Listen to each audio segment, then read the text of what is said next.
Facts. One of my favorite songs is "My Love Is Like Whoa." Yeah, Yeah. that song. Yeah, you got me into a lot of trouble with that song because I thought I was a badass man when that song would come on. You know who wrote that song? Who wrote it? Missy Elliott. Oh my God, she's It makes amazing. sense because Missy can say that.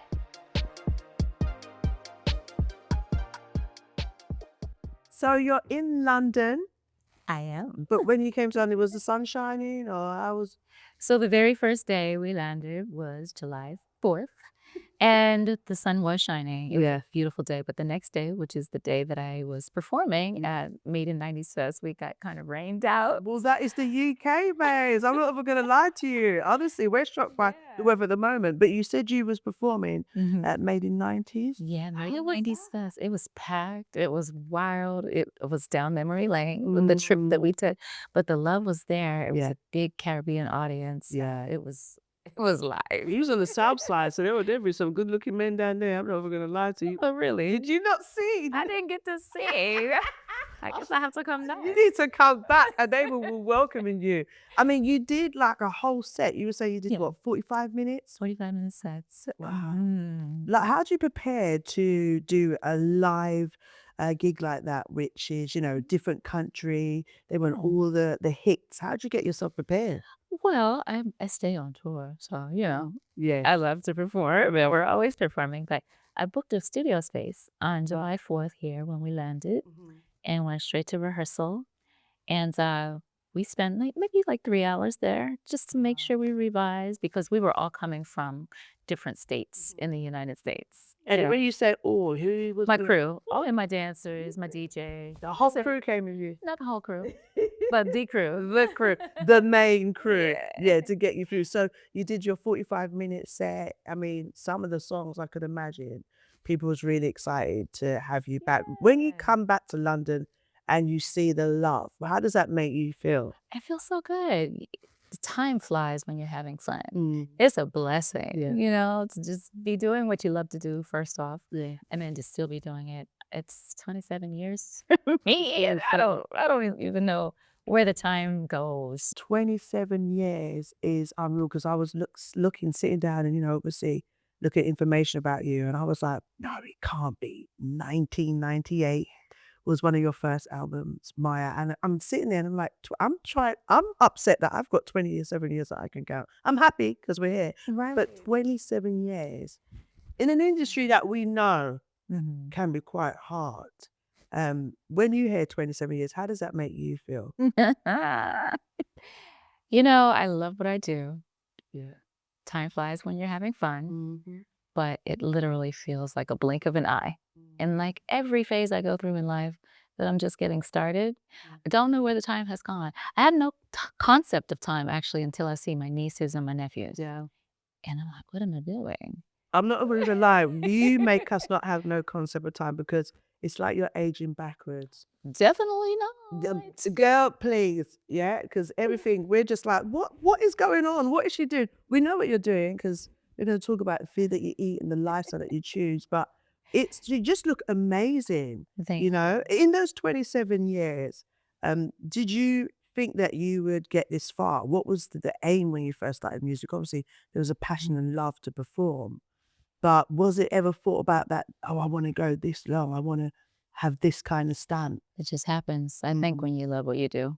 I'm very much like my father. My father's still performing at almost 70 years old. Because your dad's in the music industry. Yeah.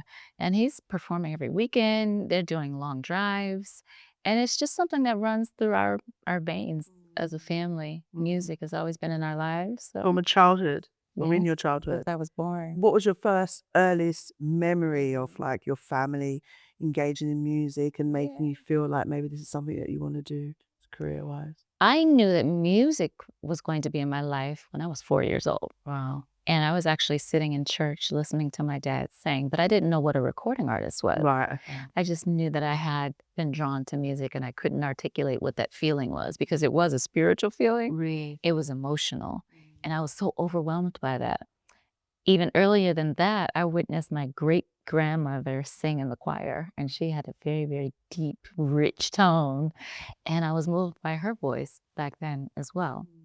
So I had Nothing to do with entertainment back then, you know? More in regards to the church and that being influential. It was just music. Even to the arts, music was always a part of that.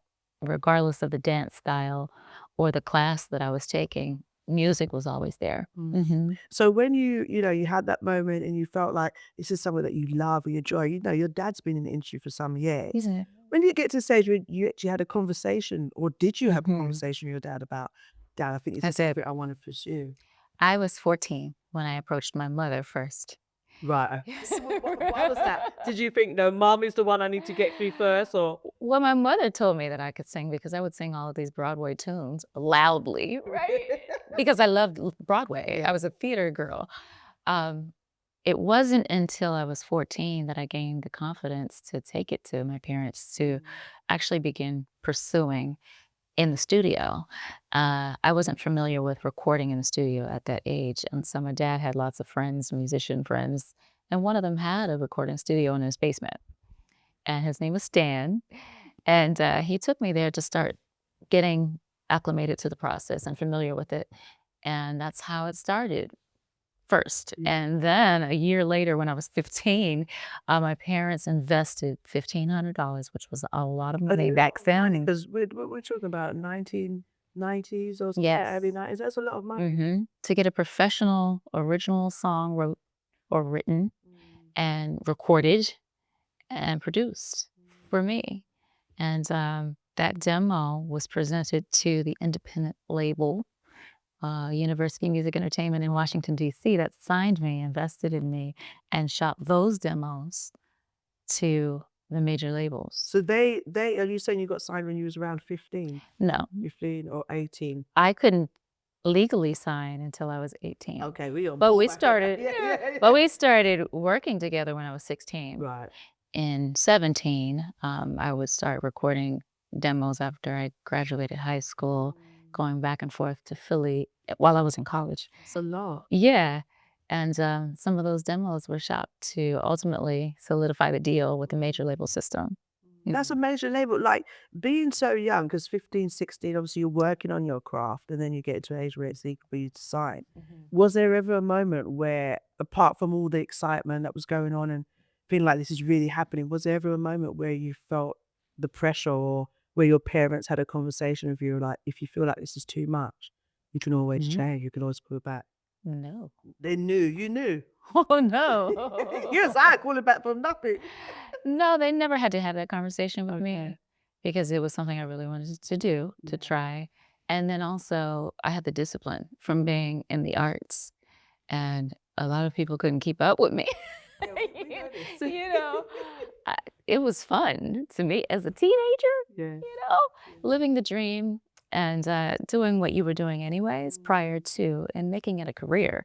So it was a natural progression. Nobody had to tell me, okay, if this is too much now. You was ready. I was ready. You said I wanted to do this. You wanted to, it was in your heart and soul. You said before, you said that people couldn't keep up with you. What did you mean by that?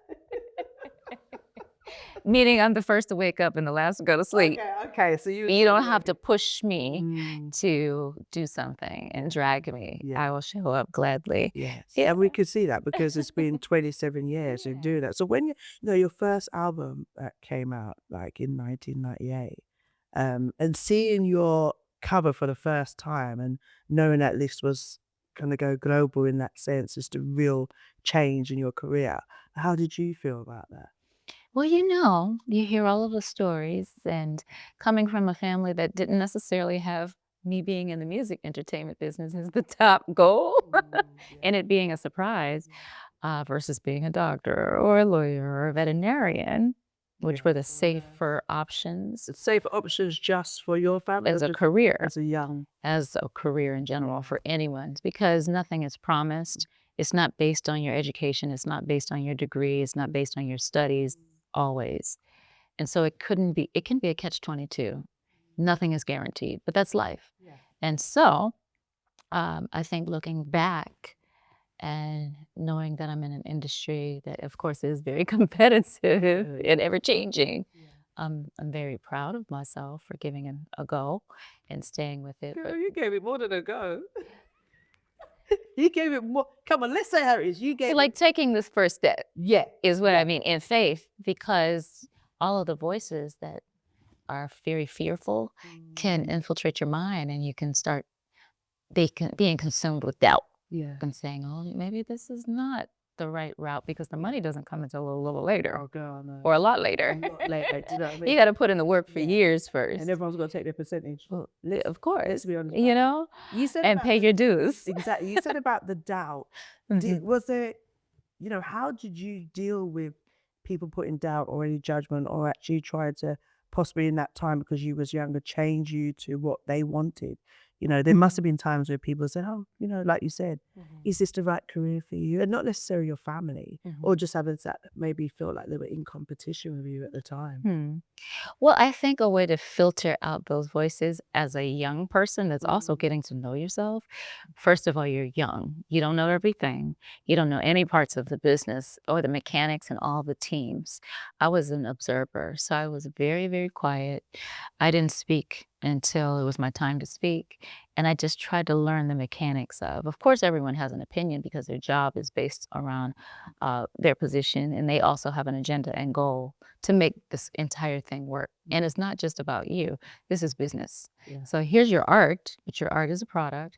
And I had a very, very bright mother, she's still bright, who read all of these books to help me understand the legalities of music, of publishing, of copyright, and all these intricacies of the business before I even stepped into my record deal. Which is so important, right? So you know what you're signing. You Just to have an understand. idea Yeah. of the scope of this, and it's just not all fun and games. So that was very, very helpful to understand, okay, this is product.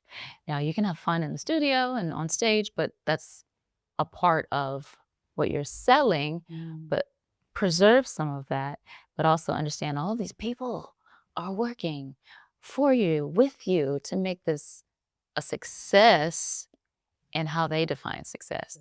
And it's not always how you define success. But those two worlds can merge, and that is probably the biggest challenge.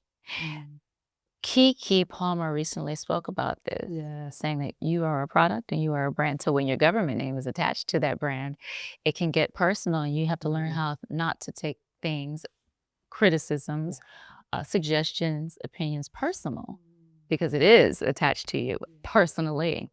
So there has to be a degree of separation, but there also has to be a solid foundation of family or relationships, mentors, or even with self spiritually. And it takes a time in life to develop that. And sometimes those hardships help you develop that so that you can find that center. So that was a part of my growth, but in front of the world, of course, because you just don't have it all together. It's public. As a teenager. Where did you find, or how did you find the spaces? Because you talk about attaching and attachment and having that personal space. How did you, or where did you find the space for you to be able to separate from Maya the performer to actually you and yourself, and like you said, being centered and knowing who you are in such a public forum? So once I started just sitting down asking people what their goals were and what their roles were, to understand why they may speak to me a certain way, like understanding what the numbers game is for that person that is focused on charts, or this person that's focused on radio and what that consists of, so I can understand how they think. Oh, I get it now. It's not personal when you say you have to do this and this and this and that for free. It's a part of the process to make everyone win. You just happen to be a part of the forefront of that. But there's several artists as well in your shoes that you're also competing against, et cetera, you know? So we're competing, but I'll smile with you. looking at the bigger picture will help you not take things so personally, but also I think one of the biggest things that I've learned that I also still have to apply today is just defining your own meaning of success. Yeah. And making sure maintaining your sanity in this world, keeping some peace.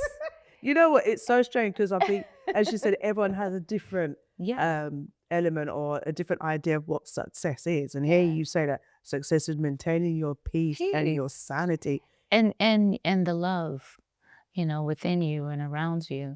Do you like what you're doing? Yeah. Do you love what you're doing? well, if not, let's make sure that we create a space that's available to you 24 hours at all times, even if you have to pay for it yourself, so that you are fully authentically aligned with what it is that you're doing. Yeah.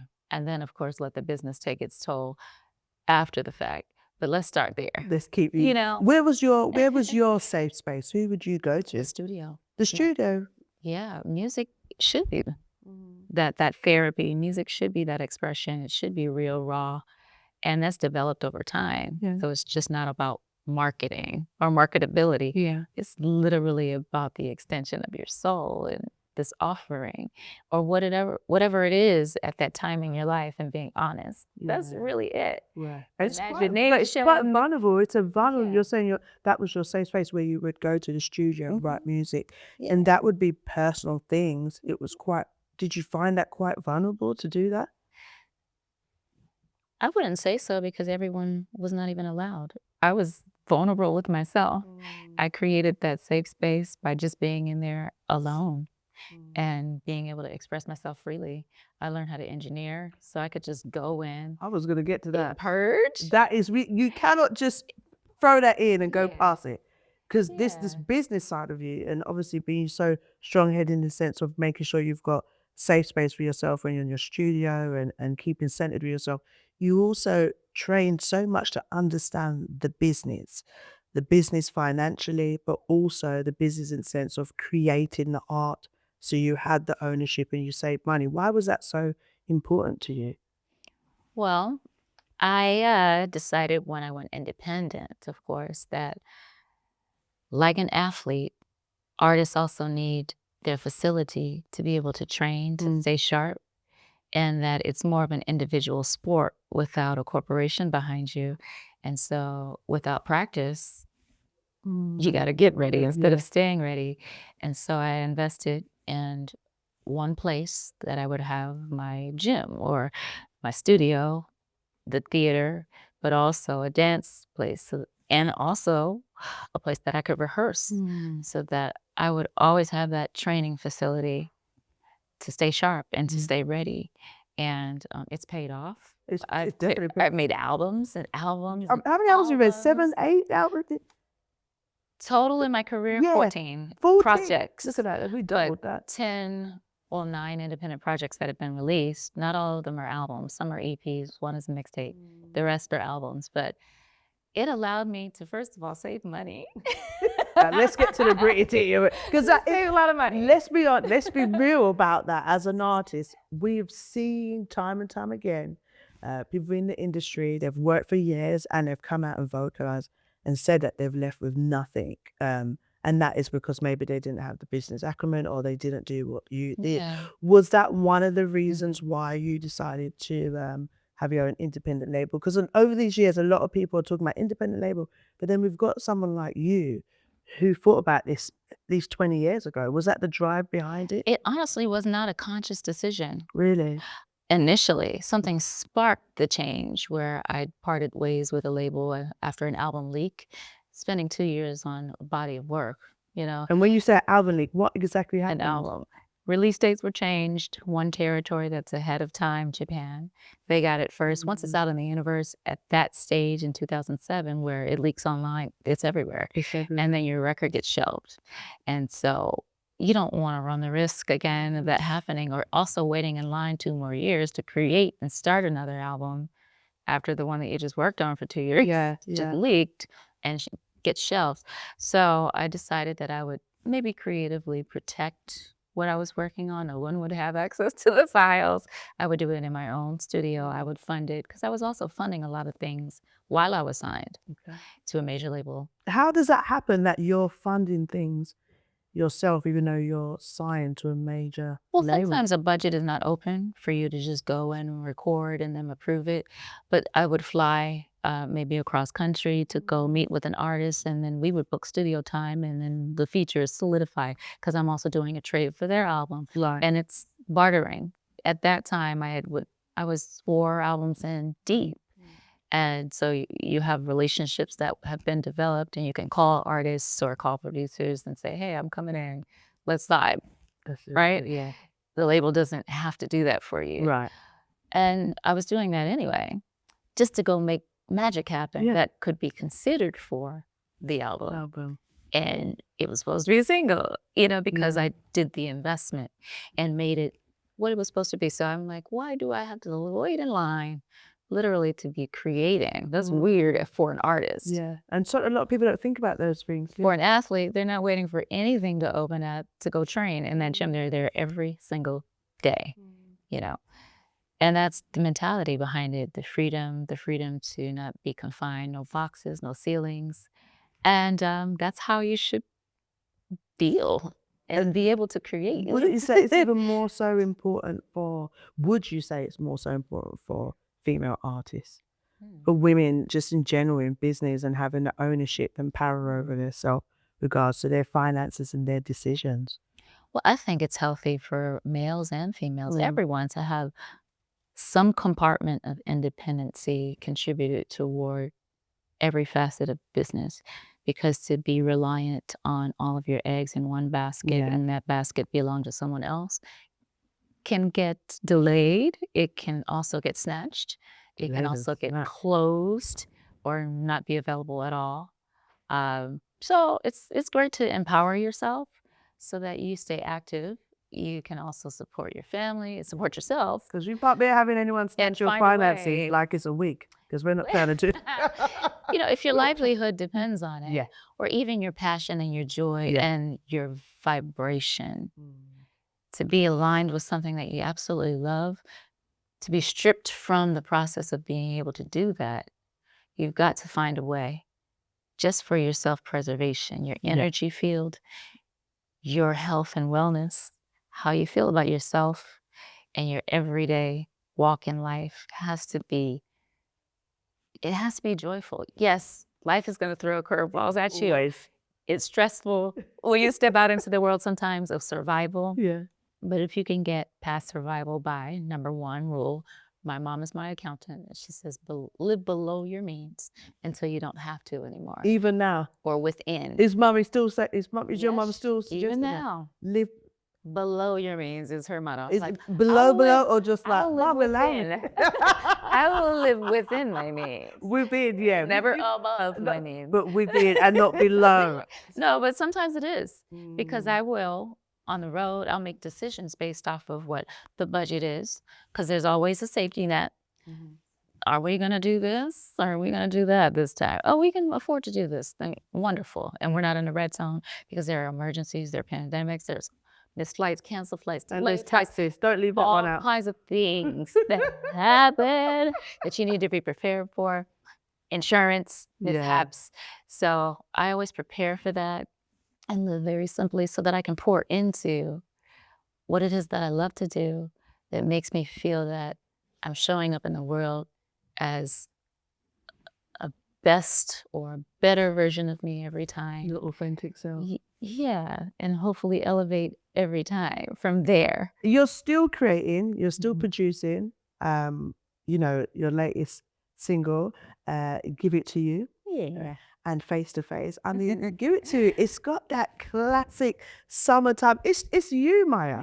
It is. No one else but you. What inspired you to make that song? In my living room from childhood inspired that song. Really? That happy place? Yeah. Oh my goodness. I used to dance in my mother's go-go boots that looked like this, right? Okay, Mama. When I was a little kid with an afro. And we have pictures. But my dad, he's a musician. He would have a band over all the time. And it was something about that funk music that made joy. Yeah.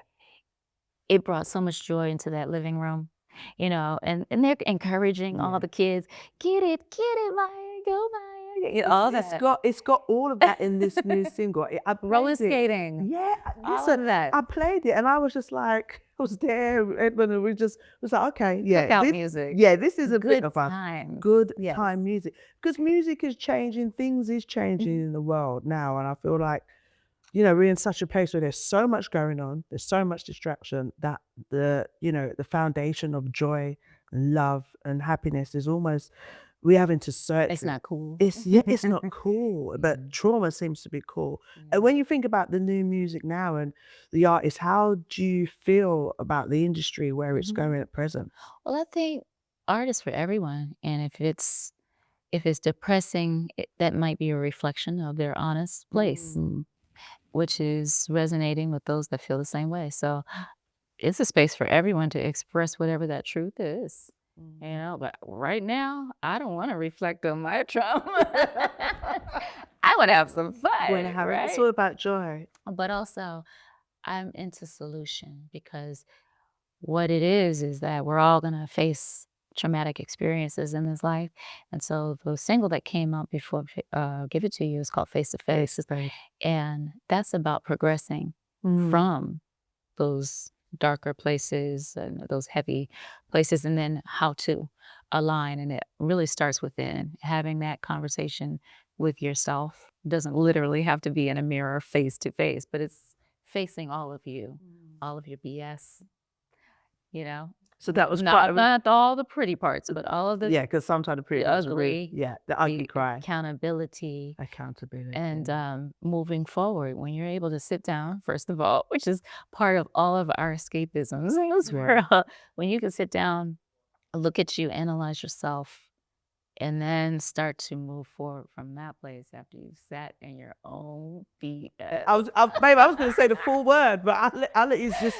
It's true. The word what you said is accountability, and sitting in it. It's very uncomfortable. It's very ugly, but you have to do it to grow. So you was in a place when you wrote that song where you was in all of that, and that you feel like that drove you to write that song. Yes, yes, absolutely, because it's about doing the work, self-reflection to progression, but also seeing your future self. Okay, I know I got to do better. I got to choose better. Okay, I have to shut the world out for a minute. I have to sit down. I have to move. I have to change my number, unplug the phone, whatever it is. I know that when I do that and invest in me, there's going to be a better version of me that comes out of that. And that's when I get to flex. So let me keep putting in the work, because it's what I call a spiritual flex. Oh, it says so. Right. You don't pop your collar music. I hear you. But it's still spiritual. It's still a vibe. The place you was in, did you realize you was in a place, or what was a defining moment that made you think, actually, I'm in a place of transition. I want to move from whatever this dark spot was into this light. So there have been so many moments in my life. One career moment that stands out is going independent, because we're not going to play the victim anymore. We're going to do something about it. What is that? We don't know, but we'll figure it out. Right. So it's a walk in faith. It's also in discernment, and trying to choose wisely, even if the money is thrown at you. Because the money could be a distraction. Or are you going to take the long road? Yeah. So thinking about all of those things, everything that glitters ain't always gold, is the first lead of that song. Lust.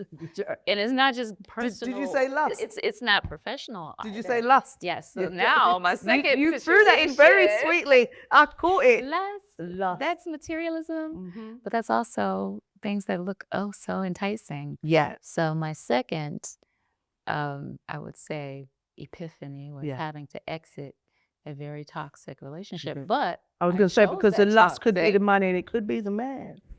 Or the woman. Or the woman. But I chose that. So now I have to look at me on what was going on with me that put me in here, in this space, to choose that in the first place. So, whoa. I must say, wait a minute. I had a conversation with a friend about that the other day in regards to leaving a relationship or leaving something, and it might have been toxic, but then asking yourself, what made me accept that? Yes. Like, who was I at that time? Yes. So you faced yourself in that moment. And then the forgiveness. To forgive yourself for choosing. Go, I feel like I'm talking about we all go through it. It's a hard one, and one that's not really spoken about, because you can hold on to the guilt of putting yourself in that situation. Personally, I feel like the experiences that I've had is that I was a different person. I feel like I've changed over those years, from whether it's a bad relationship to a bad choice, in that particular time to who you are now, what do you feel has changed since leaving that toxic relationship? Mm. Patience, taking my time. Um, hmm. I've put myself through so many challenges of discipline so that I can remove something from my life to create conditioning so that I can do without and learn to do without. And if I can strip something away that, of course, I absolutely love, like donuts and carbs and wine, then I'll be The wine's okay. gone. Then I'll be okay. And then, like, sharpening my iron because I realized that there was a vulnerable window, that tiny little window prompted me to make a decision that could have affected my entire life. And so I have to be good with nothing. And so I do all these detoxes, I fast, and it's really provided me some mental clarity. And then everything changed. My life just ascended, and it constantly gets better when I invest in doing work and just keep going, of course, because not every day is a challenge. Some days I'm weak, but Yeah, I hear that this. I was reading. It was saying that from 2013, it was about marrying yourself and being celibate. yeah, all of that. And that journey of celibacy, I think a lot of people, I've done that myself. I mean, sometimes you got to do that to break a soul tie. Yeah. You got to get scissors out and cut that off. But I found it a space where I could be still within myself. I could hear myself. Your choice of at the time becoming celibate, was that also a condition for moving away from anything toxic and just trying to center yourself, or was it just a choice of It this wasn't is even a what? choice. It was just like what it was. And then you look up, oh, time has passed. Yeah, yeah, yeah. But I was fully committed to self, and that meant in business and dishing out project after project after project after project, engulfing myself into my love and then my gifts that maybe I'd abandoned during that relationship and changing my diet and then starting to invest in just joy around me and getting rid of the bad energy, the bad vices that could become addictions or any form of escapism. So it was literally a self-analyzation, making a chart actually before the new year, looking at different areas and phases of my life, what I was doing, who was involved, and then what accolades were coming during those times. I'm like, oh, Okay. okay, I You could see see when I was clear. progressing, Yeah. and then I can see where something was going on Mm. because I allowed something in that shouldn't have been there. Yeah. So accountability once again, and then correcting your wrongs. But also, another thing that I noticed was sometimes the most outrageous thing that you can play victim in was necessary for your spiritual growth. For your growth. It was necessary for you to open up your eyes and also relate to people. But sometimes in the moment when you're in it, I don't know about you, but sometimes for me, when I'm in those kind of moments, I'm like, what is the lesson now? It was a free acting class for me. I thought I was at Juilliard School of I don't Acting. know how many Like, lessons you need. was like, what It is was a this? lot. This is Yeah. crazy. Yeah. What is this? Yeah. Yes, but But the lesson is necessary. the lessons are necessary. And then if you take it as a lesson, there's some gems in there that ultimately turn into your blessings and your progression. Yeah. Well, for you, the lessons have been many from, the music that you've made, the people that you've worked with. You've done a lot of collaborations with dancehall artists, which I don't think people realize. And we're talking about Bone Tequila. I had to do that voice. I'm sorry. Bone Tequila, Beanie Man, Spice. Yes. That love for dancehall, where has that come from? Culture. Jamaica feels like home. Yeah. That's first and foremost. And it always has. The love, the open arms, the culture, the food. The food. Listen, I will fly to Jamaica just for the food. I can't. Yeah. So maybe we can fly together at some place. Yes. Yeah, because I love the food. The weather. And the weather and the people. And thinking of the music, it's almost like you get off the plane and it just feels like the vibe is there. Yeah. And when we're thinking about food, actually, you're a vegan. and we think about Ital food, which is Yeah. Jamaican, which is veganism from day one. What has becoming a vegan? How has that helped you physically? We can see. I don't need to ask you. We can see how that helped you. Well, I didn't necessarily know how to go vegan properly when I first started. So, it was a little imbalanced, but I've learned over time the more nutritious aspect of it. So that's what I'm aiming for these days, to be a little bit more nutritious and wise in my choices by consuming more fruits and vegetables and fresh juices because there's a lot of amazing tasting processed foods, but it's not always healthy as a vegan. Yeah. So I was a processed vegan junkie when I first started, but I call it transitional foods for when I'm just trying to get there. And in the midst of getting there, I've learned so much that I created a starter guide to help people transition. Wow. And To becoming a vegan. yeah, and I hosted a retreat in Costa Rica for winners of my vegan challenges. I flew them and we just spent a week together eating vegan food and doing fun things, But it's a really great space because she asked me what it's done for me personally. My skin, oh my gosh. Your skin is flawless. Clear. It's not flawless, but Girl, I saw you right there, makeup. but it's better than it was. I'm more hydrated now because of the fruits, a lot of the melons, the watermelons, the honeydew, the cantaloupes. I would say hydration is key. And then the dairy, removal of that. I'm singing better. Really? And recovering from doing high heel shows for 2 hours. And the pain is not there anymore like it probably used to be. I mean, there's so much talk about, health is wealth, and we know it is. And on the physical health, the spiritual health, and emotional health, and you kind of just put everything together. You've gone for it. And I would ask you, in these years from when you started to music to now, what is the main thing that you feel that you've evolved as a person? In music? In just you as a person, like the transition from where you was to who you are now. What has been the main focus of evolving for you?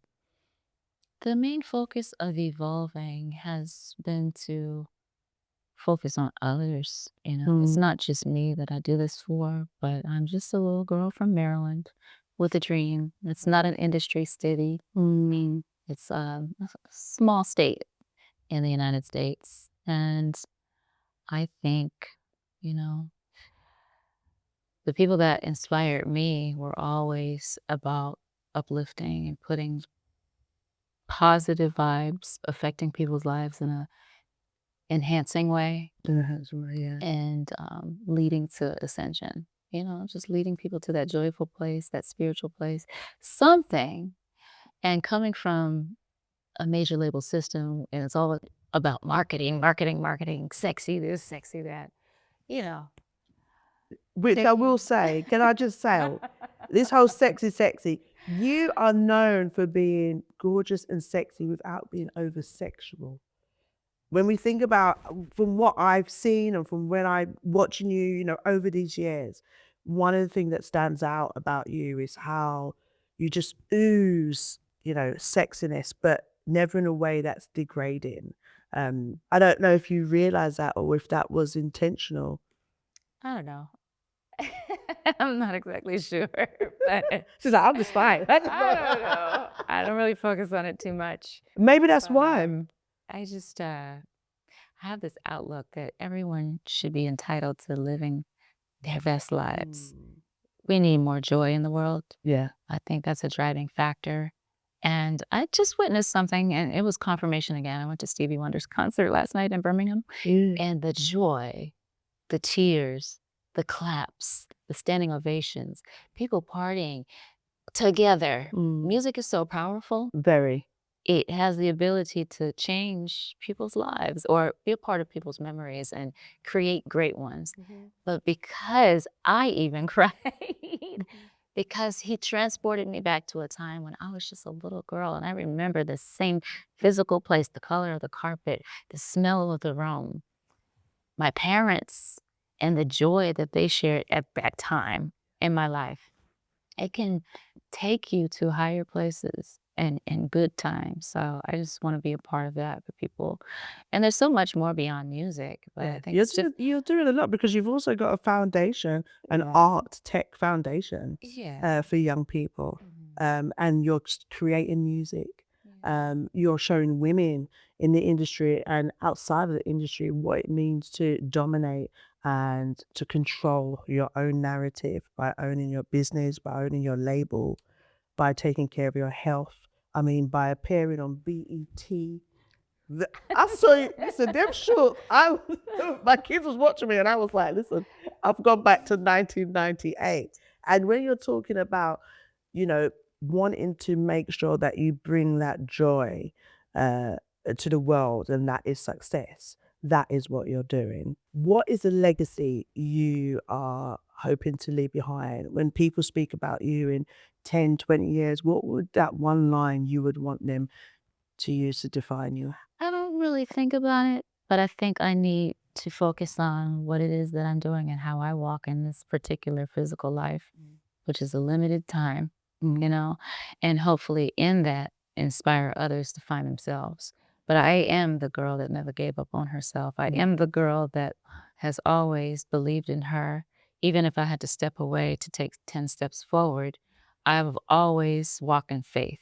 And so if you don't take anything away from my existence on this planet, which is so insignificant in the scope of things, the significance is that it's God aligned now, whereas before I was a test dummy.